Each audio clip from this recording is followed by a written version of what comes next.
Okay, so now that we've connected to our JOR-Data server, I'm going to give you all a tour of the MySQL Workbench interface.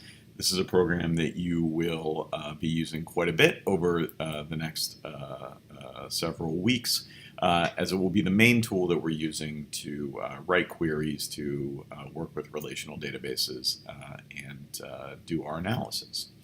One thing I should say about MySQL Workbench, the kind of work we're going to be doing with it in this class is critical for the work we are going to do, but it's only a very small slice of what you can do in this program, and you can also do things like creating databases from scratch and giving certain users permission to access certain parts of databases, exporting databases for use in other programs. But again, we're just going to be doing some of the basics here, especially in the beginning. So let's walk through the interface. So up here you can see that we have connected to the JOR-Data server. We have our management and performance window over here.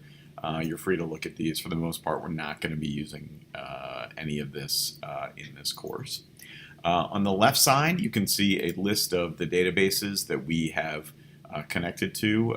The main one we're going to be working in today is called Exercises, but the BARD and FARS databases, which we'll go over later, are both on this server as well. And then if we click this arrow, you can see there are lots of tables within this Exercises databases, and the ones we're going to be working with today is called DAMS1.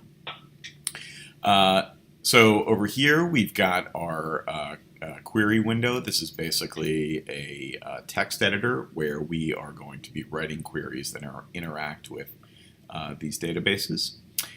Down here we've got our action output window. This will give us sort of one line of information when we execute a query about the number of records returned and how long it took and that sort of thing. And then when we actually execute a query, we'll see this in a second, a table will pop up with the results of our query. So the first thing I'm going to do here before we show you some queries is to save this file as an SQL file. It's a good idea as we're doing this work to keep a record of the queries we've been writing so that we can refer back to it ourselves, show it to somebody else who may want to help us fact check our work or reproduce it. It's also just good to have sort of a data diary of notes that gives us a record of what we've done. So I'm going to create a new SQL file and I'm going to save it. In this case, I'll just save it to my desktop and I'm going to call it SQL intro queries. And you should do the same if you're following along with me. And I'm going to save it. Okay. So before we write a query, I'm just going to put some text in here that tells me sort of the purpose of this file using a comment.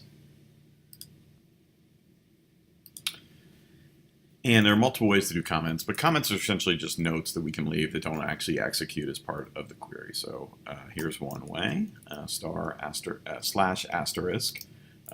This file is for learning MySQL Workbench and some basic queries. And I can also do just a # at the beginning. This is also a comment. Okay, so I'm going to show you just a basic query now to show you how to run and execute a query in MySQL Workbench. So select star from exercises.dams1, so that's the name of the database and the name of the table, and we'll get into this in a later video, but this basically just means return all fields and all records from the table dams1. Okay, so to execute the query, I've got two lightning bolt buttons here. So the first one says execute the selected portion of the script or everything if there is no selection. So if I were to press this button, it would execute, and I have some text highlighted, it would execute just the portion I have highlighted. If I had multiple statements here, it would execute the entire file if I had nothing unhighlighted. If I had nothing unhighlighted. And then there's this other button which says execute the statement under the keyboard cursor. So that means, like, let's say I had select star from exercises.dams2, which is a different table here. My cursor was down here, and I press this button, it would execute only this one, but not the one above it, because it's anything under the cursor. So I'm going to go ahead and do that. And you can see that it returns a table, and we'll go over that in 1 second. But down in the output action here, it's got the time the query was executed, what we actually did, how many rows were returned. In this case, it's 1,644. That's all of the rows in the table. And it was very fast. Took a very short amount of time to run. More complex queries with larger data sets can take more time. Okay, so let's look at the table that's returned for exercises in the DAMS1 table in the exercise database. So it's got 1,644 rows. Scroll down, you can see a lot of those. Each row is an individual record. And then we've got fields or columns or variables, sometimes they're called, about a dozen of those for each record. So there's a unique identifier, the state it's located in, the name of the dam, the level of hazard, county, where it's near, the river it's damming, the year it was built, and the date it was inspected, among other things. Just one note to say, there is this drop-down menu here that says don't limit. So there are options here. If I was to limit this to 10 rows and then run this query again, I would return only the first 10 records, so you just have to be careful with this. In some cases, maybe you just want to get a sense of, what data looks like, and you don't actually want to, say you had a database with tens of millions of records.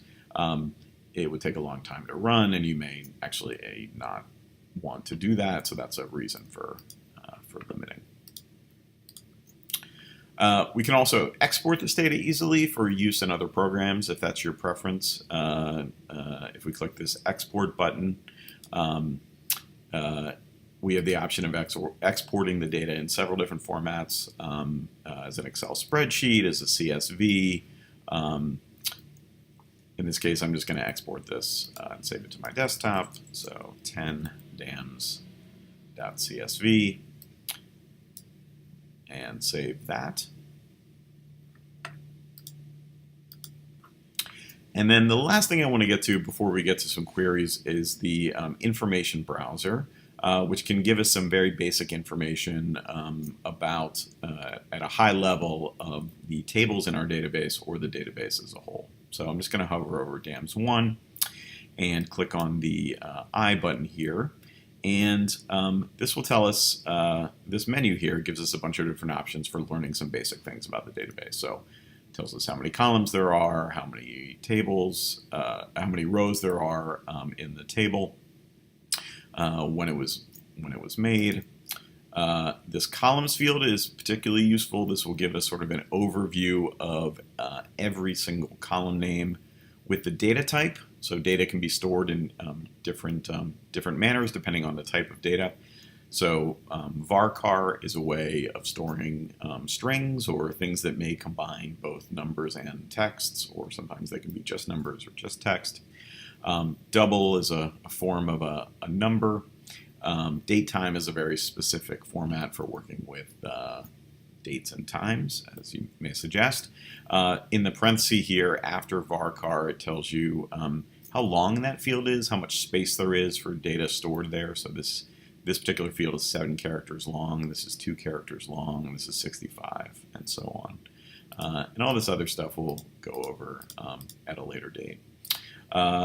And then for the database as a whole, you can get a sense of all of the tables within that database by clicking the information browser next to the database. This little oil can looking thing here is the database symbol. And just click through these. User errors, Okay, so we get the number of tables in this database, 34, how big it is. We get a list of all of the tables with rows and row length, which can be useful for getting a sense of the data. Columns, we have the names and data types for each column in each table in our database. And one thing to note, you're going to get a limited amount of information from the column names here, and you're always going to want to refer to the data and documentation that came with this to make sure that you're actually accurately using the information you find in a given database. Okay, so in the next video, we are going to get into some queries.